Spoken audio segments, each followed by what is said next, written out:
Don't trust your blood pressure rating until you know this. Because that number on the screen may look scary, but sometimes it is not telling the whole story. Picture this. You sit down, wrap the cuff around your arm, press the button, and suddenly the machine shows a number that makes your heart race even more. Maybe it says 150, maybe 160, maybe higher, and instantly your mind starts asking dangerous questions. Is something wrong with my heart? Are my arteries blocked? Am I achi? Risk? But here is the part most people never hear. Blood pressure can change because of small mistakes made before and during the measurement, coffee, stress, talking, sitting the wrong way, a cuff that is too small, measuring right after walking. Even a full bladder can change the result, and when the number is wrong, your fear may be wrong too.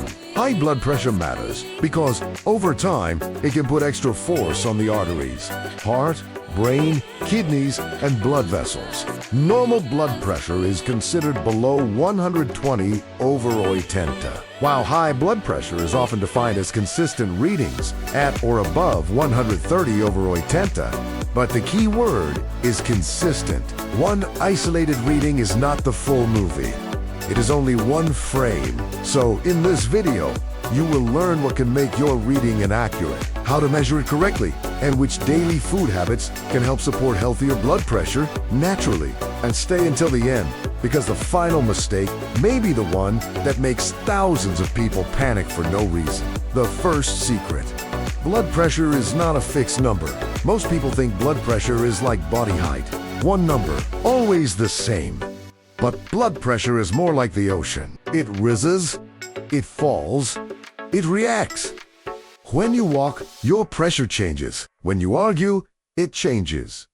When you drink coffee, it can change. When you are anxious in a doctor's office, it can rise. When you sit quietly and breathe slowly, it may fall. Your blood pressure is the force of blood pushing against the walls of your arteries. The top number, called systolic pressure, shows the force when your heart beats. The bottom number, called diastolic pressure, shows the force when the heart relaxes between beats. Think of your arteries like flexible pipes. When the heart pumps, blood moves through those pipes. If the pipes are relaxed and flexible, the pressure is usually easier to control. But if the vessels are stiff, narrowed, inflamed, or under stress, the pressure can rise. This is why chronic high blood pressure is not just a number problem. It is a circulation problem. It can affect the heart, the brain, the kidneys, the eyes, and the tiny blood vessels that keep your organs alive. But here is where many people get confused. A temporary spike is not the same as a true pattern. If you measure after climbing stairs, after drinking caffeine, after a stressful phone call, or while talking, the number may be temporarily higher. That is why you should not judge your health from one rushed reading. A better habit is to measure at the same times, under the same conditions, and keep a written log. This gives you and your doctor a clearer picture. Practical suggestion. Choose a calm time in the morning and evening. Sit quietly first and record the numbers. Over time, the pattern becomes more important than one dramatic reading. Mistake number 1.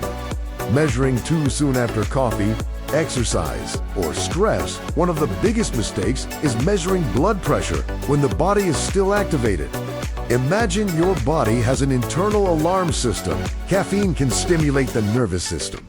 Exercise increases heart rate and blood flow. Stress releases hormones like adrenaline and cortisol. These can tighten blood vessels and make the heart pump harder for a short period of time. So if you check your blood pressure right after coffee, right after walking fast, or right after emotional stress, the number may reflect the moment, not your normal state. The American Heart Association recommends avoiding caffeine, smoking, and exercise for at least 30 minutes before measuring blood pressure. It also recommends emptying the bladder and resting quietly before the reading. This is powerful because many people make the measurement part of their morning routine, but they do it after coffee.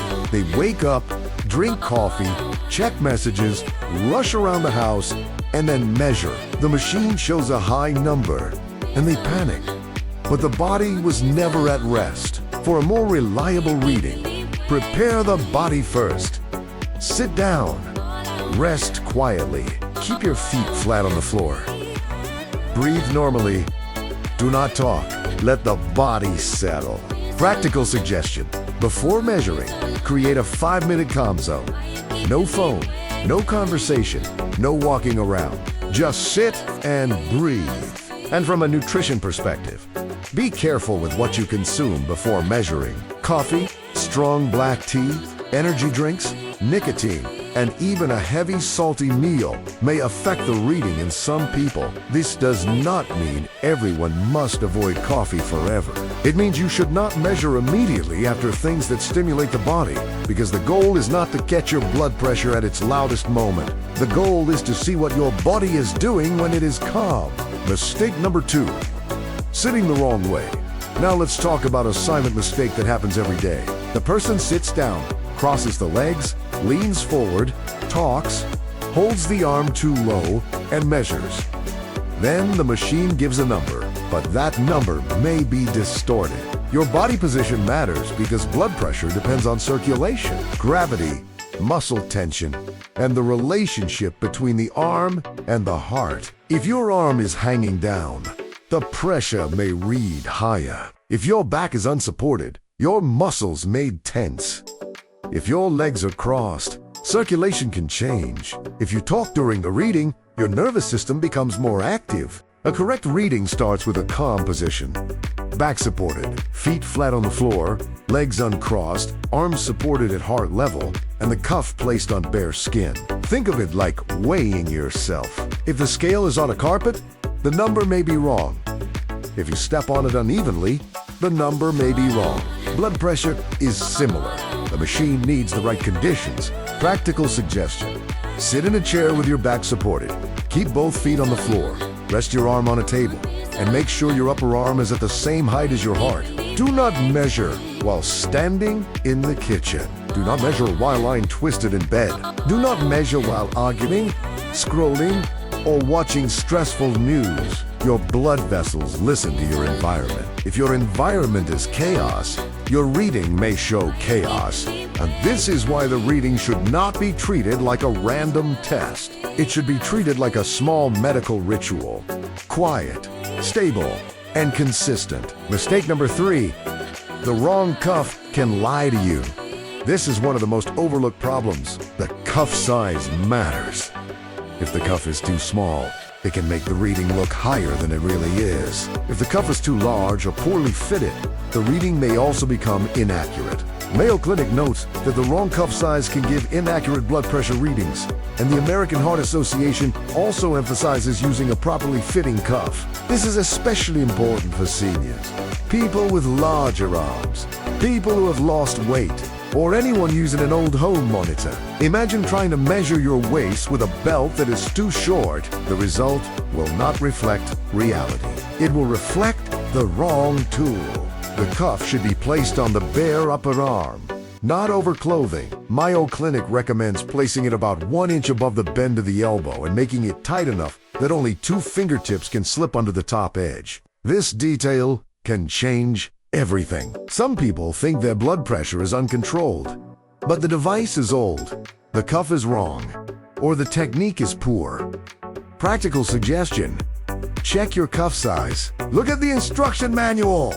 Measure your upper arm circumference and bring your home monitor to a medical appointment so your healthcare provider can compare it with the office device. This is not paranoia. This is precision. Because when the tool is wrong, the number cannot be fully trusted. And when the number is wrong, decisions may become emotional instead of intelligent. The food connection. What you eat can support healthier blood vessels now. After correcting a measurement, we must talk about the deeper question. What can support healthier blood pressure over time?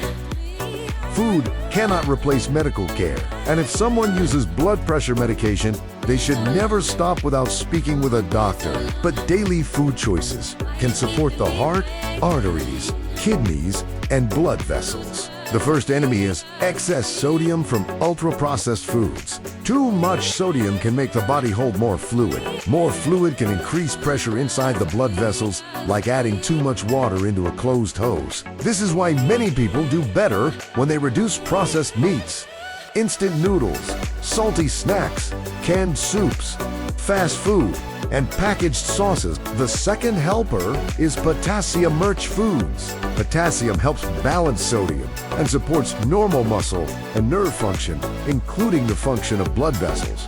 Foods like bananas, avocados, spinach, beans, lentils, sweet potatoes, oranges, and watermelon can be useful in a balanced diet. But people with kidney disease or those taking certain medications must be careful with potassium and should follow medical advice. The third helper is magnesium. Magnesium supports muscle relaxation, including the smooth muscle around blood vessels. Foods like pumpkin seeds, almonds, cashews, spinach, black beans, oats, and dark leafy greens can help build a more mineral-rich diet. The fourth helper is nitrate-rich vegetables. Beetroot, arugula, spinach, celery, and lettuce contain natural compounds that may help the body produce nitric oxide, a molecule that helps blood vessels relax and widen. Picture nitric oxide like a gentle signal telling the arteries, relax, open, let the blood flow. Practical suggestion: build a simple blood pressure-friendly plate. Half the plate, vegetables, 1/4. Lean protein or plant protein like beans, lentils, fish, eggs, or tofu, 1/4. Fiber-rich. Carbohydrates like oats, sweet potato, brown rice, quinoa, or beans. Add healthy fats like avocado, olive oil, nuts, or seeds. And here is a simple daily drink idea: beetroot with lemon and ginger, or hibiscus tea without sugar. If your doctor says it is safe for you. Again, food works slowly. It does not act like an emergency medicine, but day after day, meal after meal, it can help create a better internal environment.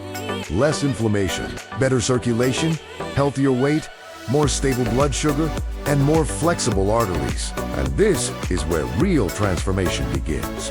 The correct way to trust your blood pressure. So what is the message of this video? Do not fear the number before you understand the conditions behind the number. Blood pressure is important. It can reveal risk. It can protect your future when measured correctly. But a rushed reading can create unnecessary fear. Before trusting your blood pressure, ask yourself, did I drink coffee in the last 30 minutes? Did I exercise recently? Was I stressed? Did I rest quietly for at least 5 minutes? Was my bladder empty? Was the cuff the right size? Was my arm supported at heart level? Was I talking? Was the cuff on bare skin? These details matter because your arteries, heart, brain, kidneys, and blood vessels deserve accurate information, not a number created by noise. The American Heart Association recommends resting quietly before measuring, avoiding caffeine, smoking, and exercise for 30 minutes, using a validated device with the correct cuff size, and not talking during the reading. And remember, if your readings are repeatedly high, do not ignore them. Speak with a healthcare professional. If you ever see extremely high numbers with symptoms like chest pain, shortness of breath, weakness, confusion, severe headache, or vision changes, seek urgent medical care. But for everyday monitoring, the goal is consistency. Measure correctly. Write it down. Look for patterns. Support your body with better food, better sleep, less stress, movement, hydration, and medical guidance when needed. Because the truth is simple. You cannot control what you do not measure, but you also cannot trust what you measure incorrectly. So before you trust your blood pressure, learn how to listen to it the right way. If this video helped you, like it, subscribe to Healthy Fruits, and share it with someone who checks their blood pressure at home. And comment below what usually raises your blood pressure: stress, coffee, salty food, or lack of sleep. Your answer may help someone else realize they are not alone.